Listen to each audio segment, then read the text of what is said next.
என்னதான் சொன்னாலும் மீன் குழம்பு தர கம்ஃபர்ட்டே தனிதாங்க.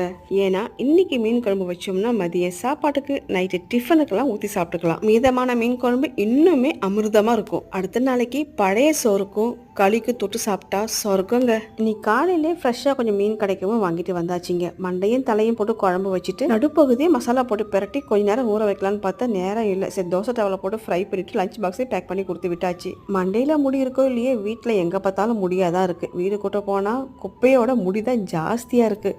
எனக்கு தான் முடி கொட்டுதுன்னு பார்த்தா என் பொண்ணுக்கும் சேர்த்துல முடி கொட்டுது. நான்லாம் ஸ்கூல் படிக்கும்போது வாரத்தில் ஒரு நாளாவது வெந்தயத்தை ஊற வச்சு அக்கம் பக்கத்து வீட்டில் கிடைக்கிறதெல்லாம் பறிச்சுட்டு வந்து அரைச்சி ஒரு ஹேர் பேக் மாதிரி போட்டு மண்டையை அலசிடுவேன். எப்போ இதெல்லாம் ஸ்டாப் பண்ணணும் அப்போ தான் எனக்கு முடி கொட்டவே ஆரம்பிச்சிச்சு. ஆனால் இப்போ இருக்கிற பிள்ளைங்களுக்கு சின்ன வயசுலேயே முடி நரைக்கவும் கொட்டவும் செய்யுது. எனக்கு என்னெல்லாம் கிடைச்சதோ அதை மட்டும் அரைச்சி ஒரு நாள் மட்டும் வெயிலில் காய வச்சு நல்லா காய்ச்சின எண்ணெய் தாங்க ரெகுலராக அப்ளை பண்ணால் முடி கொட்டுறது ஸ்டாப் ஆகும்.